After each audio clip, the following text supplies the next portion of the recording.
Hello guys, today we will discuss about the gametogenesis. Gametogenesis, अगर इस शब्द को हम ब्रेक करते हैं तो हमें दो शब्द मिलते हैं, गैमीट्स और जेनेसिस. जेनेसिस मतलब फॉर्मेशन. तो गैमिटोजेनेसिस का सिंपल मीनिंग होता है गैमीट्स का formation. Formation of gametes is called gametogenesis. जैसा कि हम जानते हैं कि primary sex organs are testis in male and ovaries in female. और ये ऑर्गन्स प्राइमरी सेक्स ऑर्गन्स इसलिए कहलाते हैं क्योंकि इन्हीं में गैमीट्स का फॉर्मेशन होता है. हालांकि इनका सेकेंडरी फंक्शन होता है कि ये हार्मोन्स भी रिलीज करते हैं, लेकिन प्राइमरी फंक्शन क्या है इनका, गैमीट्स का फॉर्मेशन. तो gametogenesis are of two types, spermatogenesis and oogenesis. Spermatogenesis क्या होता है, फॉर्मेशन ऑफ स्पर्म्स और spermatogenesis, and formation of ovum is oogenesis. तो सबसे पहले हम पढ़ते हैं स्पर्मेटोजेनेसिस. ये स्पर्मेटोजेनेसिस की प्रोसेस जो होती है ये होती है इनसाइड द टेस्टिस. तो ये टेस्टिस का एक स्ट्रक्चर है जो हम पहले देख चुके हैं, और हमें पता है इसमें जो टेस्टिकुलर लोब्स होते हैं 200 से 250, इन लोब्स के अंदर सेमनीफेरस ट्यूब्यूल्स प्रेजेंट होती हैं, और उन सेमनीफेरस ट्यूब्यूल्स के बीच में इंटरस्टिशियल सेल्स प्रेजेंट होती हैं. तो अगर हम यहाँ से इसका क्रॉस सेक्शन इस तरह से काटते हैं तो क्रॉस सेक्शन काटने पे हमें कुछ इस तरह का स्ट्रक्चर दिखाई देता है, जिसमें ये सेमनीफेरस ट्यूब्यूल्स के लोब्स हैं और ये उनके बीच का इंटरस्टिशियल टिश्यू है. इंटरस्टिशियल टिश्यू के बीच में यहाँ पर कुछ सेल्स स्पेशल सिक्रीटरी सेल्स का ग्रुप बना लेती हैं. इन सिक्रीटरी सेल्स को हम बोलते हैं लेडिक्स सेल, और ये लेडिक्स सेल्स जो होती हैं ये एंड्रोजन हार्मोन का सिक्रीट करती हैं, एंड्रोजन हार्मोन का सिक्रीशन करती हैं लेडिक्स सेल्स. और अगर हम सेमनीफेरस ट्यूब्यूल्स के अंदर का स्ट्रक्चर देखें तो इसमें हम देखते हैं कि इसकी जो आउटलाइनिंग होती है ये क्यूबॉइडल जर्मिनल एपिथेलियम सेल्स की बनी होती है. क्यूबॉइडल, क्यूब शेप्ड होती है इसलिए इसको क्यूबॉइडल बोलते हैं. जर्मिनल, जर्मिनल का मतलब होता है जर्म सेल्स, मतलब जिनमें डिवीजन की कैपेसिटी होती है. तो germinal epithelium, cuboidal germinal epithelium की एक लेयर होती है, और इन क्यूबॉइडल जर्मिनल एपिथेलियम के बीच बीच में कुछ इलोंगेटेड सेल्स भी प्रेजेंट होती हैं, और इन इलोंगेटेड सेल्स को हम बोलते हैं सर्टोली सेल्स. और इन सर्टोली सेल्स को हम नर्स सेल भी बोलते हैं, नर्स सेल्स. क्यों? क्योंकि ये स्पर्म्स को न्यूट्रिशन प्रोवाइड कराती हैं, इसलिए इसको हम नर्व सेल भी बोलते हैं. तो क्यूबॉइडल जर्मिनल एपिथेलियम की जो सेल्स होती हैं, लेयर होती है, क्यूबॉइडल जर्मिनल एपिथेलियम की जो सेल्स होती हैं, ये सेल्स एट प्यूबर्टी, प्यूबर्टी के बाद क्या करती हैं, स्पर्मेटोजेनेसिस स्टार्ट करती हैं. तो मेल में जो गैमीट्स का फॉर्मेशन होगा ये एट प्यूबर्टी होगा, फीमेल में ऐसा नहीं होता है. जब oogenesis बताएंगे तब उसकी प्रोसेस बताएंगे, बस अभी इतना याद रख लो कि मेल में स्पर्मेटोजेनेसिस एट प्यूबर्टी होता है, लेकिन फीमेल में ऐसा नहीं होता है. तो एट प्यूबर्टी क्या होता है, जो जर्मिनल एपिथेलियम की सेल्स हैं ये सेल्स स्पर्मेटोगोनिया का फॉर्मेशन करेंगे एट प्यूबर्टी. और ये स्पर्मेटोगोनिया जो होती है इसमें पहले माइटोसिस डिवीजन होगा और ढेर सारी सेल्स का फॉर्मेशन करेंगे. तो माइटोसिस डिवीजन के बाद कभी भी प्लॉइडी चेंज नहीं होती है. मतलब अगर स्पर्मेटोगोनिया की सेल डिप्लॉइड है तो प्राइमरी स्पर्मेटोसाइट्स जो माइटोसिस के बाद बन रही हैं ये भी कैसी होंगी, डिप्लॉइड स्ट्रक्चर होंगी या डिप्लॉइड सेल्स होंगी. और इन प्राइमरी स्पर्मेटोसाइट्स में पहले फर्स्ट मियोटिक डिवीजन होगा. मियोसिस की बात करें तो मियोसिस हमेशा दो पार्ट में होता है. आपने 10th 11th क्लास में पढ़ रखा होगा सेल डिवीजन, तो मियोसिस 1 पहले होता है, मियोसिस 2 बाद में होता है। तो यहाँ पर हम पहले मियोसिस 1 देखेंगे, और जब मियोसिस 1 होगा प्राइमरी स्पर्मेटोसाइट्स में, तो सेकेंडरी स्पर्मेटोसाइट्स का फॉर्मेशन हो जाता है, और यहाँ पर प्लॉइडी चेंज हो जाती है। 2n से सेल्स कैसी हो जाएंगी, हैप्लॉइड, और इसके बाद के आगे के सारे स्ट्रक्चर कैसे होंगे, हैप्लॉइड होंगे। तो secondary spermatocytes are haploid in nature, और जब इसमें सेकेंड मियोटिक डिवीजन हो जाता है तो स्पर्मेटिड्स का फॉर्मेशन होता है, और ये स्पर्मेटिड्स भी कैसे होंगे, हैप्लॉइड स्ट्रक्चर होंगे। तो मियोसिस के बाद स्पर्मेटिड्स का फॉर्मेशन होगा, और इस स्पर्मेटिड्स में फिर डिफरेंशिएशन होगा, मतलब सेल्स जो राउंडेड हैं, ये राउंडेड सेल में मेटामॉर्फोसिस होगी, मतलब मॉर्फोजेनेसिस होगी, मॉर्फोलॉजिकली चेंज हो जाएंगी ये। इस प्रोसेस को हम डिफरेंशिएशन या स्पर्मियोजेनेसिस बोलते हैं। और इस स्पर्मियोजेनेसिस के बाद स्पर्मेटोजोआ, या इन्हीं को हम बोलते हैं स्पर्म्स का फॉर्मेशन होता है। स्पर्म्स का फॉर्मेशन होता है आफ्टर डिफरेंशिएशन इन स्पर्मेटिड्स, और ये पूरी प्रोसेस कहलाती है स्पर्मेटोजेनेसिस, फॉर्मेशन ऑफ स्पर्म्स। इसमें पहले माइटोसिस होगी, फिर मियोसिस होगी, एट लास्ट डिफरेंशिएशन होके स्पर्म्स का फॉर्मेशन हो जाता है। यहाँ पर एक टर्म और आता है स्पर्मिएशन। तो व्हाट इज स्पर्मिएशन?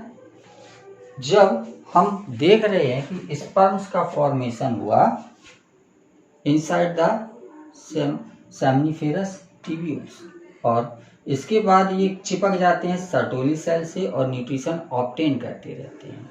लेकिन जब ये स्पर्म्स सेमनीफेरस ट्यूब्यूल से निकलकर बाहर आएंगे, बाहर लीटी टेस्टिस वासा डिफरेंसिया से होते हुए एपिडिडामिस से होते हुए वासा डिफरेंस में जाएंगे, तभी तो वो एक्सटर्नल जेनिटेलिया तक पहुंचेंगे।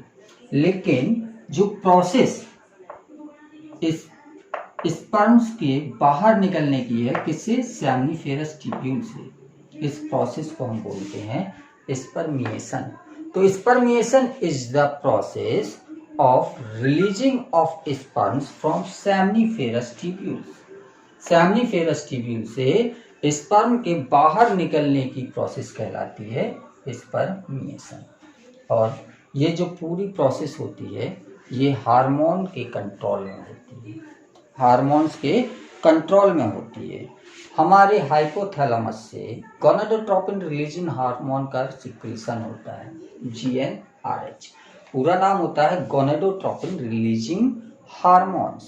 तो हाइपोथैलेमस गोनाडोट्रोपिन रिलीजिंग हार्मोन को सिक्रीट करेगा, जिसकी वजह से ये गोनाडोट्रोपिन रिलीजिंग हार्मोन क्या करेगा, एंटीरियर पिट्यूटरी को स्टिमुलेट करेगा।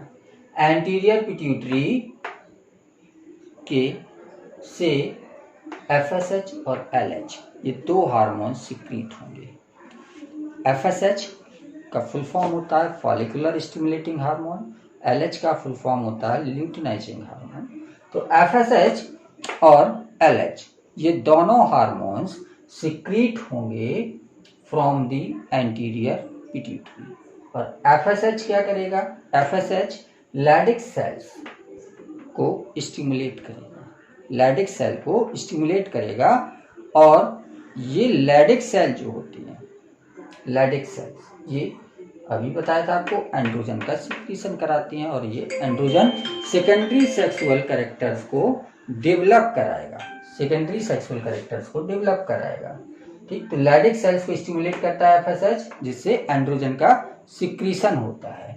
और LH हार्मोन क्या करता है, ये जनरली सर्टोली सेल्स को स्टिमुलेट करता है, जिससे कुछ फैक्टर्स निकलते हैं, और ये फैक्टर्स स्पर्मियोजेनेसिस, स्पर्मेटिड्स का डिफरेंशिएशन जो था स्पर्मियोजेनेसिस, इस स्पर्मियोजेनेसिस को स्टिमुलेट करेंगे। तो LH स्पर्मियोजेनेसिस में हेल्प करता है, जबकि FSH एंड्रोजन के सिक्रीशन में हेल्प करता है। This is hormonal control of the spermatogenesis. और स्पर्मेटोजेनेसिस के बाद एट लास्ट किसका फॉर्मेशन होना है? स्पर्म्स का। तो हम स्पर्म के स्ट्रक्चर को भी देख लेते हैं इन आउटलाइन। स्पर्म्स की जो प्लाज्मा मेम्ब्रेन होती है, इसके अंदर एक बड़ा सा न्यूक्लियस प्रेजेंट होता है। न्यूक्लियस बड़ा सा होता है और ये न्यूक्लियस जो होता है इतना बड़ा होता है कि इसके अंदर का जो साइटोप्लाज्म होता है, ये साइटोप्लाज्म लगभग ना के बराबर हो जाता है। मतलब साइटोप्लाज्म इसमें बहुत ही कम होगा, बिल्कुल ना के बराबर साइटोप्लाज्म प्रेजेंट होगा। तो न्यूक्लियस बड़ा होने की वजह से साइटोप्लाज्म बिल्कुल थोड़ा सा होता है इसमें। और स्पर्म्स को हम 3 पार्ट में डिवाइड कर सकते हैं। हेड रीजन, ये स्पर्म का हेड रीजन है, ये मिडिल पीस है, मिडिल पीस, और लास्ट में ये टेल है। ये बेसिक 3 पार्ट होते हैं। कुछ जगह पर इसको भी इंडिकेट करते हैं as the neck portion. Main part 3 होते हैं, हेड, मिडिल पीस और टेल। किसी किसी बुक्स में इसका भी जिक्र होगा कि इस रीजन को नेक बोलते हैं। तो जो हेड रीजन होता है, इसमें आपने देखा कि हेड रीजन में न्यूक्लियस भरा पड़ा है, साइटोप्लाज्म ना के बराबर है। और इसी हेड रीजन के ऊपर एक सैक लाइक स्ट्रक्चर होता है जिसमें हाइड्रोलिटिक एंजाइम्स प्रेजेंट होते हैं, और इस पोर्शन को हम बोलते हैं एक्रोसोम। एक्रोसोम। और यही एक्रोसोम का जो पार्ट होता है, यही एक्रोसोम का पार्ट जो होता है, ये क्या करता है? जब ओवम के अंदर स्पर्म पेनिट्रेट करता है तो ओवम की वॉल को डिसॉल्व करने का काम करता है hydrolytic enzymes that's are present in the acrosome. Acrosome में जो एंजाइम प्रेजेंट होते हैं। अब इसके नीचे पोर्शन में आए तो ये नेक है। नेक रीजन में सेंट्रियोल प्रेजेंट होता है, या इसको अगर नेक रीजन नहीं इंडिकेट करते तो मिडिल पीस में मान लिया जाता है कि सेंट्रियोल होते हैं। इसमें 2 तरह के सेंट्रियोल होते हैं। एक ये प्रॉक्सिमल सेंट्रियोल होता है जो न्यूक्लियस के पास होता है, ये पीछे वाले डिस्टल सेंट्रियोल कहलाते हैं। और इनके बीच में ये माइटोकॉन्ड्रिया हैं जो स्पाइरली कॉइल्ड है। ढेर सारे माइटोकॉन्ड्रिया होते हैं मिडिल पीस में जो स्पाइरली कॉइल्ड होते हैं, और इन स्पाइरली कॉइल्ड माइटोकॉन्ड्रिया की वजह से स्पर्म्स को एनर्जी मिलती है कि ये मोटाइल हो जाता है, स्विम कर सकता है, तैर सकता है या दौड़ लगा सकता है। तो माइटोकॉन्ड्रिया बहुत ज़्यादा होते हैं और मिडिल पीस में प्रेजेंट होते हैं, स्पाइरली अरेंज्ड होते हैं। और इसके नीचे का लास्ट पोर्शन जो है ये टेल कहलाता है, जिसमें फ्लैजिला प्रेजेंट होता है। और इस फ्लैजिला को एनर्जी कौन देते हैं? माइटोकॉन्ड्रिया। फ्लैजिला की हेल्प से ये मूव करते हैं, एनर्जी माइटोकॉन्ड्रिया देते हैं। तो this is the structure of A sperm. और इसके साथ स्पर्मेटोजेनेसिस की प्रोसेस पूरी होती है। oogenesis की प्रोसेस थोड़ी सी लेंदी है, इसको हम नेक्स्ट टर्न पर कंटिन्यू करेंगे।